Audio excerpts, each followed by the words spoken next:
안녕하세요. 반갑습니다. 여러분의 전기기술 교육의 동반자, 저는 다산이듀 전병칠입니다. 이번 시간에는 우리가 자석의 자기작용에 대해서 알아보겠습니다. 와, 갑자기 전기를 공부하는데, 아니 내가 전기기능사 필기를 준비하는데 무슨 자석에 대해서 아는 거야? 라고 생각하실 수도 있을 것 같아요. 제가 그래서 먼저 팁 하나 드릴게요. 실제로 우리가 전기를 만드는 것도 자석이 없으면 안 되고요. 전기를 사용해서 모터 같은 걸 돌릴 때도 자석이 없으면 안 됩니다. 우리는 전기와 자석이 서로 분리되어 있는 것이라고 생각을 하게 되었는데요. 어느 순간부터 인류는 전기와 자기가 서로 다르지 않다는 것을 알게 됐습니다. 결국에 여러분이 만약에 모터를 돌린다고 하면은 그것은 전기의 힘으로 자석을 만들어서 다시 모터를 돌리는 꼴이 되니 전기과는 반대로 봤을 때는 한편에서 자기과라고 봐도 또 다름이 없을 것 같아요. 전기기능사는 자기기능사 그렇게 생각해도 좋을 것 같습니다. 제가 그래서 이번 시간에는 자석에 대한 이야기를 조금 하려고 합니다. 그래서 짜잔 이렇게 자석을 가져왔어요. 이런 거 사용해 본 적 있으시죠? 그리고 자석이 하나가 아니라 짜잔 이렇게 두 개를 가져왔습니다. 이렇게 빨간색으로 되어 있는 게 N극이고요. 이렇게 파란색으로 되어 있는 게 S극입니다. 그래서 파란색과 빨간색은 서로 가까이 만나면 이렇게 달라붙게 됩니다. 반면 이 파란색과 파란색, 서로 S극과 S극은 서로 이렇게 밀어내려고 하죠. 제가 가까이 붙이려고 해도 이렇게 서로 밀어내는 힘이 작동하는 것을 알 수 있습니다. 저는 근데 아직도 신기해요. 어떻게 이거는 서로 달라붙게 하고 서로 밀어낼까? 너무 신기하지 않으세요? 저는 전기로 불을 켜는 것도 사실은 신기한데요. 이렇게 자석이 서로 밀어내고 잡아당기는 것도 아직도 신기한 것 같아요. 그래서 우리는 요 N극과 S극. 자석은 반드시 N극과 S극 두 개의 극으로 나뉘어져 있죠. 한 개의 극만 가지고 있는 자석은 있을 수 없습니다. 우리 인류가 이 자석의 원리를 생각해 보니 이 안에 있는 전자의 스핀 운동, 회전 운동 때문에 한쪽에서 한쪽 방향으로 자기장이 가는 것으로 인류가 알고 있습니다만 정말 그게 아는 게 지금 알고 있는 걸까 아니면 현대의 기술로 알고 있는 걸까 이것도 잘 모르겠어요. 이것도 나중에 또 시간이 지나면 더 바뀔 수도 있죠. 아무튼 N극, S극이라고 정의한 거는 서로 잡아당기고 같은 것끼리는 서로 밀어낸다라고 하는 게 지금까지 정의된 바입니다. 그런데 꼭 자석끼리 잡아당기고 밀어내는 거는 아니에요. 제가 이렇게 클립 하나 들고 있거든요. 이 클립 가까이 가져가면은 이렇게 달라붙습니다. 철로 되어 있는 클립이거든요. 철이 자석 근처에 가면 이렇게 달라붙는 걸 알 수 있어요. 자, 그리고 N극, S극 상관없이 달라붙는 것을 볼 수 있습니다. 근데 재밌는 건 뭔지 아세요? 제가 지금 이렇게 클립을 자석 가까이 대고 딱 붙여 놨잖아요. 이거 제가 며칠 동안 두고 있으면은요, 요 클립도요, 자기장을 갖게 됩니다. 요 클립들도요, 클립들끼리 갖다 놓으면은 지들끼리 철끼리 붙었다 떨어졌다 해요. 그래서 우리가 드라이버 같은 것에다가 자석 갖다 붙여 놓으면은 드라이버에 자성이 생겨서 우리가 나사 같은 것을 이렇게 딱 집을 때 더 편하게도 사용할 수 있죠. 다 말씀드렸어요, 이제. 끝났어요, 이번 시간에 배울 거. 이거를 괜히 저는 이제 어려운 말로, 좀 이제 정해진 말로 표현할 거고, 그 다음에 여러분이 또 궁금한 게 뭐 있어요? 네, 되게 나쁜 사람 된 것 같은데. 이 N극과 이 S극과 S극 서로 지금 밀어내죠? 여러분 뭐가 궁금해요, 그러면? 야, 도대체 밀어낼 때 서로 밀어내는 힘이 얼마나 셀까? 그거 한번 수학적으로 계산해 볼까? 궁금하시잖아요. 그렇죠? 아까부터 궁금하시죠, 실제로는. 그것도 한번 계산해 볼 겁니다. 자, 그러면 여기 PPT에 있는 내용 볼게요. 첫 번째, 자석의 자기작용이라고 해서 아마 이런 실험 해보셨을걸요? 초등학생 때 여기다가 자석을 딱 놓고 이 위에다가 유리판을 얹은 다음에 철가루를 탁 뿌리고 유리판을 톡톡톡 치는 거예요. 그러면은 이 유리판에 신기하게도 이러한 이제 선이 만들어지죠. 이 선이 실제로 이제 자기장이 가는 선이라고 해서 이런 선을 우리는 자기력선이라고 부르고요. 이 자기력선이 만들어진 공간은 자기의 힘이 미치는 공간이기 때문에 이런 공간을 우리는 이제 자기장이라고 합니다.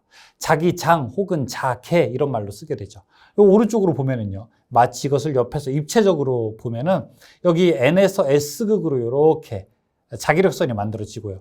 여기서 만약에 우리가 뭐라고 할까요? 나침반 같은 거를 놓는다면 이 나침반도 이렇게 침의 방향이 만들어지는 거죠. 첫 번째, 그래서 자기가 뭐냐? 마그네티즘, 셀을 끌어당기는 그 성질의 근원을 우리가 자기라고 합니다. 두 번째, 자석, 마그네트라고 하는 것은 무엇이냐? 그런 자기를 띠고 있는 물체, 그 다음에 자극은 무엇이냐? N극, S극처럼 자석의 양 끝을 우리가 자극이라고 합니다. 조금 더 있어요. 자하는 뭐냐? 자석이 가지고 있는 자기량을 자하라고 합니다. 아, 저기 전기와 비교하면은 이렇게 되겠네요. 전기와 이제 자기를 비교하면은요. 전기에서는 전하라고 하는 게 있었죠. 전하는요, Q를 사용했고 단위로는 쿨롬을 썼었죠. 자기에서는요, 이게 바로 이제 자하가 되는 거죠. 자하는요, M이라고 하고요. 단위는 웨버가 되는 겁니다. 웨버. 그리고 이제 전기에서는 전기의 힘이 미치는 공간을 뭐라고 했어요? 이걸 우리가 전기장이라고 했죠. 자기에서는 뭐라고 할까요? 자기장이라고 합니다. 전기에서는요, 전기력 선이라는 말을 썼었죠. 자기에서는요, 자기력 선이라고 하는 말을 씁니다. 너네 같아요. 맞아요. 비슷해요. 자기력선의 성질은요, N극에서 시작해서 S극으로 끝난다. 전기력선이 플러스에서 시작해서 마이너스로 끝난 것처럼요. 자기력선은 자신이 수축하려고 하면 같은 방향의 자력선끼리 서로 반발하려고 한다. 이거는 전기력선도 마찬가지였었죠. 플러스에서 마이너스로 갈 때 서로 반발하는 거죠. 그렇죠? 그리고 교차하지 않는다. 맞고요. 자, 자력선 밀도는 자기장의 세기를 나타낸다. 맞고요. 자, 여기 가우스 정리에서요. 몇 개의 자력선이 발생을 하게 되느냐? 여기서도 이제 가우스 정리 이런 게 있었죠. N, 개수는 무엇을, 전기량을 뭘로 나눠라? 유전율로 나눠라. 전기량을 유전율로 나눠라 이런 얘기가 있었죠. 자기에서도 똑같아요. 개수 N은요. 자기량을 뭘로 나눠라? 이때는 투자율이라고 하는 게 있습니다. 투자율. 전기에서는 플러스 마이너스 전하를 얼마나 잘 통과하느냐를 유전율이라고 했거든요. 근데 자기에서는요, 이걸 우리가 투자율이라고 합니다. 예를 들어 이렇게 자석이 있다면 이 자석이 가진 NS, 요 자기장의 힘을 얼마나 잘 통과시킬 수 있느냐를 우리가 투자율이라고 합니다. 투자율이 클수록 자기장을 더 잘 통과시키는 거예요. 그래서 여기 유전율은 이렇게 계산했었죠. 유전율은 어떻게 계산했을까? 진공의 유전율에다가 비유전율을 곱했었죠. 여기 자기에서는요, 투자율이라고 하는 것도요, 여기 진공의 투자율에다가 비투자율이라고 하는 것을 곱했습니다. 어렵죠? 어렵죠? 진공의 유전율 얼마였던지 기억나세요? 진공의 유전율이라고 하는 것. 8.855 곱하기 10의 마이너스 12제곱. 진공의 유전율은요, 페라드 퍼 미터죠. 유전율의 단위는요. 투자율의 단위는요, 진공의 투자율은요, 4파이 곱하기 10의 마이너스 7제곱입니다. 투자율은 단위는요, 헨리 퍼 미터예요. 여러분, 지금 공부하는 거는 우리가 무엇에 투자하는 건가요? 우리가 보통 투자라고 하면 주식 투자도 있고, 부동산 투자도 있고, 다양한 투자가 있는데, 공부하는 것은요, 휴먼 리소스.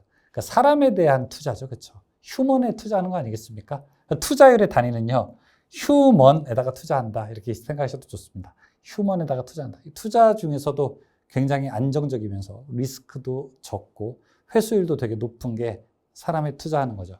공부에 투자하는 거라고 볼 수 있습니다. 유전율의 단위가 이렇게 페라드 퍼 미터였다면 투자율은 헨리 퍼 미터가 되는 겁니다. 조금만 더 해볼까요? 이 둘 사이에 작용하는 힘은 어떻게 됐었나요? 두 전하 사이에 작용하는 힘은 이렇게 됐었죠. 4 파이 엡실론 분의 1 곱하기 R 제곱 분의 Q1, Q2 이렇게 놓을 수 있었죠. 이 자기에서는 어떻게 될까요? 힘 F는요, 유전율 대신에 투자율이 들어가서요, 4 파이 뮤 분의 1 곱하기 R 제곱 분의 Q1, Q2가 아니라 M1, M2 자기량 M1, M2 두 개를 집어넣습니다. 근데 이게 만약에 진공이 상태라면 요 앞에 상수가 9 곱하기 10의 9제곱으로 바뀌죠. 9 곱하기 10의 9제곱 곱하기 R 제곱분의 Q1, Q2 이렇게 됐었죠. 근데 여기 우리가 자기에서는요, 이게 만약에 진공이다라고 하면 여기 뮤 제로에다가 요거 집어넣게 되면요, 6.33 곱하기 10의 4제곱 곱하기 R 제곱분의 M1, M2 이렇게 놓을 수 있습니다. 어렵죠? 어렵죠? 네, 어려운데 이렇게 비교하는 거 한번 해보고 그 다음으로 넘어가 볼게요. 자기력선의 성질까지 놓게 됐고요. 자석에 대한 거 조금 더 놓으면은 이렇게 이걸 우리가 말굽자석이라고 하죠. 이렇게 동그랗게 U자 모양으로 되어 있는 거. 여기다가 저기 못을 놨더니 못이 N극, S극, N극, S극이 서로 이렇게 반대되면서 마치 자석처럼 변했습니다. 원래 자석이 아니었는데 갖다 대니까 얘도 자석으로 됐죠. 아까 제가 자석에다가 클립 갖다 붙였더니 이 클립도 나중에 자석이 되거든요. 그것을 자석화됐다고 해서요. 우리가 자화됐다고 이야기합니다. 여기 이제 이런 말 놓은 거예요. 자성을 갖게 되는데요. 그걸 우리가 자화됐다고 이야기를 하고 그런 걸 우리가 자기 유도 현상이라고 합니다. 그럼 자화가 조금 재밌게 되는 경우가 있어요. NS 놓으면은요. 이 자화가 SN으로 해서 같은 방향으로 되는 게 있고요. NS 되면요. 서로 반대 방향으로 되는 것들이 있어요. 같은 방향으로 되는 것을 우리가 상자성체라고 하고요. 반대 방향으로 되는 게 반자성체라고 합니다. 어떤 물질을 갖다 대면 걔는 자석이 되고 어떤 건 안 된다고요. 지금 보시면 자석이잖아요. 아까 제가 클립 갖다 댔잖아요. 클립을 갖다 놓으면은 이렇게 클립을 갖다 놓으면은 이 클립 철은 자화가 돼요. 근데 여러분 제가 이렇게 이거 분필 같은 거 갖다 대봐요. 이 분필 백날 갖다 대봤자 자화될까요? 안 돼요. 그럼 어떤 물질이 자화될까요? 어떤 물질은 자화가 되고 어떤 물질은 자화가 되지 않고. 기억나세요? 우리가 그 정전 첩회하는 물질 기억나세요? 어떤 물질? 4가지 물질이 있었는데 니, 코, 철, 망 기억하세요? 니, 코, 철망. 니, 코가 철망에 걸렸다. 그게 우리가 플러스에서 마이너스로 가는 정전기의 힘을 막을 수 있는 재료였었죠. 그 재료들이 자석으로 갖다 댔을 때 나중에 걔네들도 세게 자석이 됩니다. 그래서 우리는 그거를 가지고 강자성체라고 하게 돼요. 강자성체, 쉽게 자화되는 물질, 강자성체라고 합니다. 어떤 재료가 있어요? 대표적으로 니, 코, 철, 망이 있어요. 니켈, 코발트, 철, 망간이 있습니다. 근데 이제 그냥 보통의 자성체로 되는 거, 반대 극성으로 자화되는 거, 이걸 우리가 이제 반자성체라고 하게 됩니다. 보통 이제 비스무트, 탄소, 실리콘, 은, 납, 아연 이런 물질들은요 그냥 적당하게 반자성체가 됩니다. 상자성체도 있어요. 적절하게 자성체. 근데 같은 방향으로 이제 자화되는 물질들도 있어요. 알루미늄이라든지 백금, 주석, 이리듐 이런 것들은 또 같은 방향으로 자화됩니다. 세게 자화되는 건 우리가 강자성체라고 합니다. 나머지 살짝은 상자성체. 근데 반대극성으로는 반자성체라고 합니다. 여기서 중요한 거, 자석에서는 전하와 다르게 전하는 플러스 전하, 마이너스 전하 이렇게 단독으로 존재할 수 있거든요. 근데 자석은 절대 N극이나 S극 단독으로 존재할 수 없죠. 반드시 두 개가 같이 존재할 수밖에 없습니다. 자, 그 내용까지만 아시면 이제 됩니다. 그러면 이제 뭐가 궁금합니까? 자석 사이에 작용하는 힘, 요거 이제 한번 계산해 보고 싶지 않으세요? 이 N, S, N, 얘네 같은 것끼리는 서로 밀어내고 다른 것끼리는 서로 잡아당기는데 얘네가 힘이 어떻게 되느냐? 역시 누가 쿨롱이라고 하는 분이 역시 이걸 다 정리를 해놨습니다. 우리는 그냥 이거 암기하기만 하면 돼요. 암기하기만 하면 돼요. 어떻게 하냐? 쿨롱이라는 분은 아까 플러스와 마이너스 두 개의 정전계, 전하 사이에 작용하는 힘도 계산을 했지만 자석도 역시 똑같은 방식으로 계산을 합니다. 그래서 양쪽 M1, M2라고 하는 마그네트 1, 마그네트 2가 있다면 두 개를 계산해라. 거리의 제곱에는 반비례한다. 대신 유전율 대신에 두 물질의 자기장을 얼마나 잘 통과하느냐라고 하는 그 크기의 단위인 투자율을 좀 집어넣자라고 하는 것만 다르게 됩니다. 쿨롱의 법칙에서는 투자율만 다르게 되고요. 여기서 투자율이라고 하는 것은 진공의 투자율에다가 비투자율을 곱하는 건데요. 진공의 투자율은 4파이 곱하기 10의 마이너스 7제곱과 같게 됩니다. 그래서 만약에 여기서 진공이다 그러면요. 이 전하 사이에서는 9 곱하기 10의 9제곱 있는 것처럼 진공에서는 6.33 곱하기 10의 4제곱이 이렇게 들어가게 됩니다. 그리고 이제 비투자율도 역시 진공이나 혹은 공기 중이나 역시 같은 방식으로 계산을 할 수가 있습니다. 이렇게 이제 구할 수 있고요. 전기장의 세기 구했던 거 기억나세요? 제가 이렇게 딱 뜨거운 히터가 하나 있다고 해서 일정 지점 떨어졌을 때의 온도를 측정하자고 했는데, 자, 역시 자기장에서도 똑같습니다. R제곱분의 이제 두 개 사이의 힘이 아니라 하나 사이의 힘이니까 R제곱분의 M으로 계산해서 전기장의 세기에서는요, 볼트 퍼 미터였었어요. 근데 자기장의 세기에서는요, 암페어 턴 퍼 미터로 계산할 수가 있습니다. 이걸 우리가 P점에 자기장의 세기를 구하는 식이다. 이렇게 놓을 수 있습니다. 이것도 그냥 넘어가셔도 괜찮습니다. 자기장의 세기 H일 때, 자기장의 세기의 단위는 암페어 턴 퍼 미터예요. 암페어 턴 퍼 미터가 왜 그러냐면은, 제가 예를 들어, 이렇게 철 덩어리가 하나 있고, 자, 여기다가 전선을 이렇게 감았습니다. 그럼 전류가 흐르면은 이게 이제 자기장을 만들거든요. 자기장을 이렇게 만들게 돼요. 그럼 이때의 힘을 F라고 한번 해보죠. 힘 F는 무엇에 의해서 결정될까요? 내가 이 자기장을 세게 하고 싶다면 무엇에 의해서 결정될까요? 첫 번째, 여기를 전류를 크게 합니다. 전류를 크게 해요. 두 번째, 권수, 가문의 수 있잖아요. N이 권수라고 하면은 권수를 크게 합니다. 전류의 단위가 암페어고요. 권수의 단위가 턴이거든요. 몇 턴이냐. 그래서 이 힘 F의 단위는 암페어, 턴이 됩니다. 이걸 우리가 기자력이라고 합니다. 자기의 힘을 얼마나 세게 보내줄 수 있느냐, 기자력이라고 하고요. 기자력은 그래서 단위가 암페어, 턴이 됩니다. 그럼 자기장의 세기는요, 1m당 그 기자력이 얼마나 크냐라고 해서 암페어 턴 퍼 미터가 되는 겁니다. 여기 만약에 자석이 있는데, 앞에 창처럼 자석이 있는데 이 자석을 놓고 여기 특정 지점에서 이 자기장의 세기가 얼만큼이 되느냐라고 계산을 만약에 하게 된다면 그때는 식을 이런 식으로 놓을 수 있다. 힘 F는 mH, 자기장의 세기에다가 m, 이 자극의 세기를 곱한 것으로 계산할 수 있습니다. 단위는 뉴턴이 돼요. 여기 이제 자기장의 세기와 자력선의 관계에 있는데, 자력선이라고 하는 것은 자기장의 크기가 클수록 당연히 더 이제 많아지는 거고, 면적당 개수가 더 많다, 이렇게 볼 수 있습니다. 여기 이제 관련된 내용들도 있습니다. 역시 가우스 한번 또 모셔야 되겠죠, 그렇죠? 가우스가 뭔 얘기했었죠? 가우스가 전기장에서 그리고 자기장에서 이제 서로 다른 이야기를 하게 되었는데, 폐곡면에서 몇 개가 나오느냐라고 하는 거. 전기력선의 개수는요, 전기량을 뭘로 나눠라? 유전율로 나눠라. 근데 이제 자기력선에서는요, 자기력선은 자극을, 자기량을 뭘로 나눠라? 투자율로 나눠라. 이렇게 계산합니다. 이렇게 계산하면은 우리가 가우스의 정리에서 자기장의 세기를 구할 수 있죠. 전기장에서는요, 전기력선의 전기장의 세기를 이제 구할 수 있듯이요. 전속 밀도는 전속을 면적으로 나눈 건데요. 자속 밀도는 자기량을 면적으로 나눈 겁니다. 그래서 이걸 우리가 자속 밀도라고 하죠. 그러니까 자속 밀도가 높다라고 하는 건 뭘까요? 결국에는 자기장의 세기가 세다는 겁니다. 자기장의 세기를 나타내는 방법이 여러 개 있는 거예요. 자기장이 자석의 세기가 세다라고 나타내는 거는 뭐가 있을까요? 첫 번째, 여기서 자기력선이 많이 나온다는 걸 우리가 알 수 있어요. 근데 이게 자기력선이 많이 나오는 거를 개수로 나타내는 건 너무 어렵지 않을까? 숫자가 너무 커져서요. 그러면은 그냥 우리가 1웨버에서 한 가닥이 나온다라고 하면은 그게 이제 자속이 되는 겁니다. 근데 이제 몇 가닥이 나오는데 이 특정 부분마다 다 다를 거 아니에요. 그래서 그걸 뭐라고 나타내냐? 면적으로 한번 나타내보자 라고 하면은 자속 밀도라고 합니다. 자속 밀도는요, 웨버 퍼 제곱미터입니다.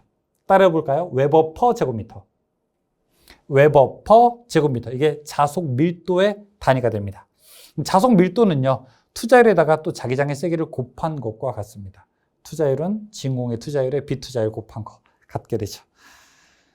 어렵죠. 다 왔습니다, 이제. 마지막 장이에요. 제가 조금 빨리 했어요. 예. 자기 모멘트. 여기 자기장이 이렇게 있고요. 자기장이 있는 곳에다가 이렇게 자석이 있는 거예요. 이렇게 N극, 그 다음에 S극 양쪽에 자석이 있어요. N극, S극 자석이 있어요. N에서 S극으로 이렇게 자기장의 세기가 있겠죠. 자기장의 세기를 H라고 합니다. 여기다가 제가 나침반을 딱 놨습니다. 그럼 이 나침반 어떻게 될까요? 돌아가려고 하겠죠. 여기가 N극이고 이쪽이 S극이라면요. S는 N을 보려고 하고 N은 S를 보려고 하고 이렇게 돌아가려고 하겠죠. 그렇죠? 이 돌아가려고 하는 힘은 무엇에 의해서 결정될까요? 첫 번째, 이 자기장의 세기가 얼마나 세냐. 그러니까 이 N, S 양쪽에 있는 자석의 세기가 얼마나 세냐에 의해서 결정될 거고요. 그렇죠? 그 다음에 여기 안에 있는 자석의 특징, 이 안에 있는 나침반의 특징에 의해서 결정될 겁니다. 나침반의 길이가 길수록 더 힘은 세지고요. 나침반에 있는 자극의 세기도 클수록 더 돌아가려고 하는 힘의 크기도 커질 겁니다. 그리고 마지막으로 돌아가려고 하는 각도, 자기장과 이 나침반의 각도에 따라서 달라질 겁니다. 각도가 90도일 때 최대가 될 거고요. 힘에 돌아가는 세기는. 그리고 만약 옆으로 0도가 된다면 힘의 세기는 더 이상 없을 겁니다. 그래서 그건 우리가 사인으로 정합니다.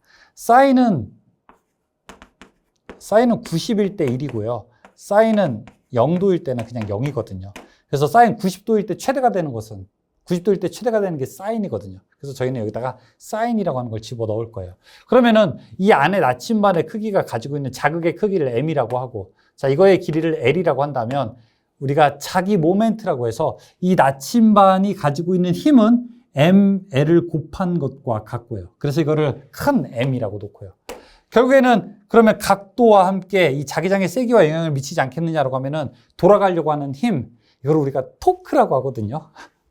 토크는 m, l, h, 사인, 세타와 같습니다. 어렵죠? 죄송합니다. 근데 이게 뭔 뜻이냐면요. 이 안에 있는 나침반의 세기가 세고 주변의 자기장의 세기가 세고 각도가 90도에 가까울수록 얘가 돌아가려고 하는 힘이 클 것이다. 이런 이야기를 하는 겁니다. 이거 왜 알아야 될까요? 이게 여러분 직류 전동기를 돌리는 힘이 바로 여기서 나오거든요. 전동기가 돌아가는 힘이 바로 이런 겁니다. 모터가 돌아가는 원리가 되는 거예요. 양쪽에 자석을 놓고 그 안에 또 다른 자석을 놓는 거죠.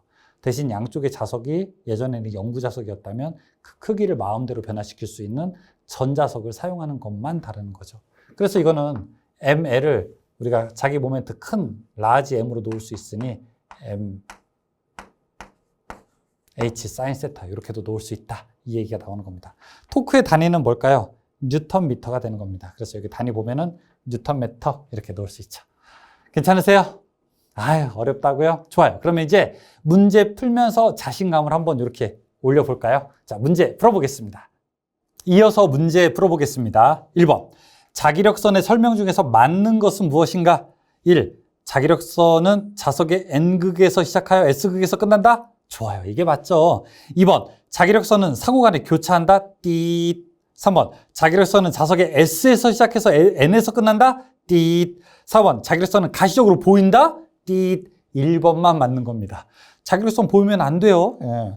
2번. 다음 중 자석의 일반적인 성질에 대한 설명으로 틀린 것은 무엇인가? 1. 자력이 강할수록 자기력선의 수가 많다? 맞아요. 2. 자기력선은 잡아당긴 고무줄과 같이 자신이 줄어들려고 하는 장력이 있다? 맞아요. 3번에 자석은 고온이 되면 자력이 증가한다? 띠. 자석은요, 고온이 되면 아주 뜨겁게 되면 자력을 잃게 됩니다. 3번이 잘못된 얘기예요. 3번. 진공 중에서 1웨버의 자로부터 발산되는 총 자력선의 수가 어떻게 되는가 물어보고 싶다. 1웨버로부터 나오는 자기력선의 수 N은 자기량 나누기 어떻게 돼요? 투자율로 하면 되겠죠. 그러면 지금 진공이라고 했으니까 진공의 투자율이면 되겠죠. 1웨버라고 했고요. 진공의 투자율은요, 4파이 곱하기 10의 마이너스 7제곱 이렇게 놓을 수 있습니다. 이거 계산하면 얼마가 될까요? 풀어보세요. 답 안 알려줘요. 답은 3번처럼 돼야 됩니다. 4번. 전기력선의 밀도를 이용하여 주로 대칭 정전계의 세기를 구하기 위하여 이용되는 법칙은 무엇인가? 2번에 가우스의 정리죠. 5번. 다음 중 비투자율이 가장 큰 것은 무엇인가? 비투자율이 큰 거. 니코, 철, 망 이런 거 이제 생각하시면 됩니다. 답 4번 니켈이죠.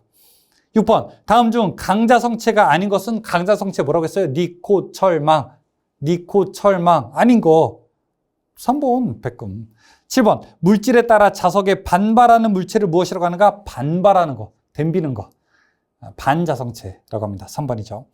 8번. 다음 물질 중에서 반자성체는 무엇인가? 반자성체. 비스무트, 구리, 아연 뭐 이런 거죠. 답은 1번이죠. 9번. 다음 물질에 따라서 자석의 무반응인 물체를 무엇이란가? 자석이 관심이 없어요. 자석을 갖다 대든 갖다 대도 이게 자력이 되든 자화되든 안 되든 관심도 없고 뭐 같은 방향이든 다른 방향이든 관심도 없어요. 비자성체라고 합니다. 답 3번이죠.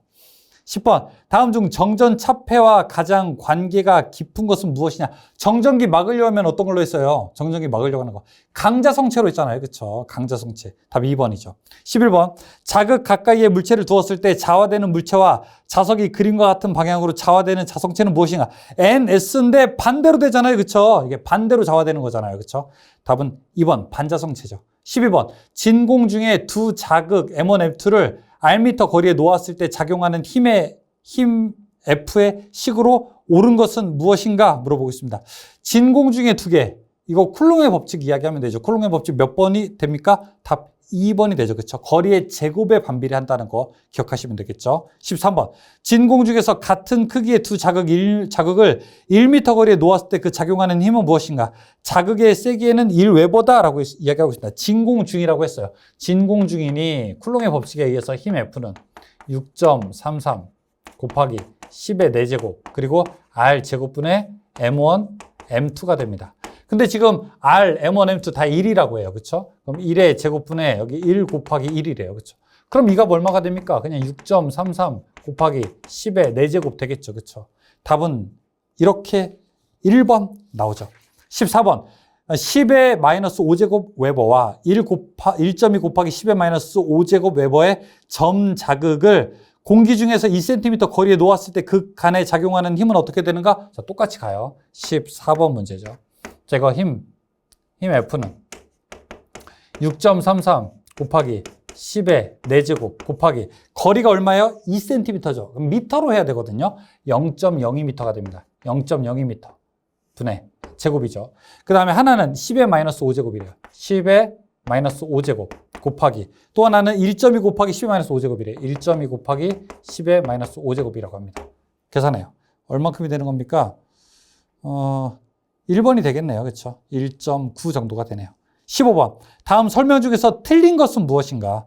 1번, 2번 보면 3번에 패러데이 전자유도 법칙에 유도기전력의 크기는 코일을 지나는 자석의 몇 초 변화하는 코일의 건성의 비례는 맞아요. 4번 쿨롱의 법칙에서 두 자극 사이에 작용하는 자력의 크기는 양 자극의 세기의 곱에 비례하며 자극 간의 거리의 제곱에 어떻게 돼요? 반비례하죠. 반비례한다. 답 4번이 맞는 얘기죠. 16번. 투자율의 단위는 무엇입니까? 자, 단위 지금까지 나온 거 한번 정리해보고 가죠. 첫 번째, 유전율의 단위는 뭐였어요? 유전율. 내 유전자가 FM이야. 기억나세요? 투자율의 단위는 뭐예요? 우리가 뭐에 투자해요? 휴먼에 투자해. 자속 밀도의 단위는 뭐였어요? 웨버 퍼 제곱미터. 맞죠? 좋습니다. 16번 투자율의 단위 휴먼.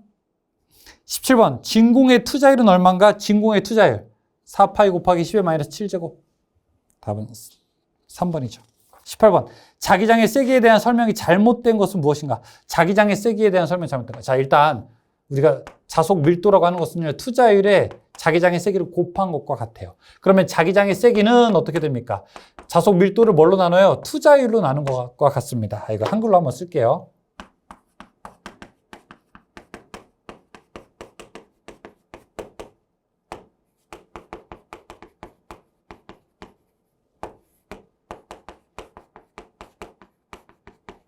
자속 밀도를 투자율로 나눈 것과 같습니다. 이번에 자속 밀도에 투자율을 곱한 것과 같다고 되어 있잖아요. 이게 잘못된 말이죠. 19번 비투자율이 1인 환상 철심 중에 자장의 세기가 H 암페어 턴퍼미터였다. 이때 투자율이 10인 물질로 바꾸면 철심의 자속 밀도는 어떻게 되는가? 자속 밀도라고 하는 것은요, 자속 밀도는 투자율에다가 자기장의 세기를 곱한 거라고 해요. 근데 이 투자율은 알고 보면은 진공의 투자율이랑 비투자율을 같이 계산한 거예요. 여기다가 H 곱한 거예요. 근데 지금 비투자율이 몇 배인 물질로 바꿨대요? 10배인 물질로 바꿨다고 하는 거예요. 비투자율이 10이라고 하는 것은 진공보다 10배. 그러면 전체 자속 밀도는 어떻게 돼요? 10배 당연히 더 커지죠. 여기가 10배로 바꿨으니까 여기도 당연히 10배로 커지는 거죠. 10배가 더 커진다. 다 몇 번? 2번이 맞는 말입니다. 20번. 공심 솔레노이드의 내부 자기의 세기가 500A 턴/미터, 500A 턴/미터일 때 자속 밀도는 어떻게 되는가 물어보겠습니다. 이거 똑같이 계산하면 됩니다. 그러면은 진공의 투자율에다가 자기장의 세기 곱하면은 2번 6.28 곱하기 10-4제곱 됩니다. 21번 공심 솔레노이드 내부의 자기의 세기가 800이다. 자속 밀도는 어떻게 되는가? 똑같아요. 20번과 22번 1웨버 퍼 제곱미터는 몇 가우스인가? 만 가우스가 됩니다. 만 가우스. 1웨버 퍼 제곱미터가요, 이걸 우리가 1테슬라라고 합니다. 맞아요. 그 자동차 테슬라 할 때 테슬라예요. 그렇죠? 이건 우리가 만 가우스라고 합니다. 만 가우스. 23번 4제곱센티미터 면적을 가진 도체에 2.8 곱하기 10의 마이너스 4제곱 웨버의 자속이 통과하면 자속 밀도는 어떻게 되는가? 이게 여러분 이런 문제 볼 때 이거 어떻게 푸는 거지? 야, 이거 도대체 어떤 식을 갖다 넣어야 되지? 이렇게 어려울 때 있거든요. 그럴 때는 맨 뒤에서 뭘로 물어보는지 한번 생각해 보세요. 맨 마지막에 웨버 퍼 제곱미터가 얼마냐 물어보고 있지 않습니까? 이거는 뭐예요? 웨버, 자속을 뭘로 나누라는 거예요? 면적으로 나누라는 거죠. 자속이 얼마래요, 지금? 여기 2.8 곱하기 10의 마이너스 4제곱이죠. 뭘로 나누래요? 면적이 얼마예요? 4제곱 센티미터잖아요. 그렇죠? 그럼 이거 미터로 환산하게 되면 어떻게 될까요? 0.04가 되는 거죠. 제곱이니까 0.04 곱하기 제곱이 되는 거네요. 그렇죠? 그러면 4 곱하기 10의 마이너스 4제곱이 되겠죠. 그렇죠? 0.04는 마이너스 2제곱인데 거기에 또 제곱이 되는 거니까요. 계산합니다. 이거 없어요. 2.8 곱하기 2.8 나누기 4 하면 0.7 정도 됩니다. 24번. 다음 중 자극의 세기 M과 길이 L의 자석에서 자기 모멘트를 나타내는 것은 무엇인가? 자, 나침반 할 때 설명을 했었죠. 자기 모멘트라고 하는 것은 자극의 세기에다가 자기장의 세기 H로 곱한 것과 같다라고 이야기할 수 있습니다. MH로 나타낼 수 있습니다. 죄송해요. ML, 길이죠. ML로 나타낼 수 있습니다. 답은 4번과 같습니다. 괜찮으십니까? 네. 여기도 조금 개념이 아리송해서 좀 풀기가 어려운 것들이 있는데 문제는 한번 계속 반복하면 풀 수 있을 만한 수준이 됩니다. 수고하셨습니다.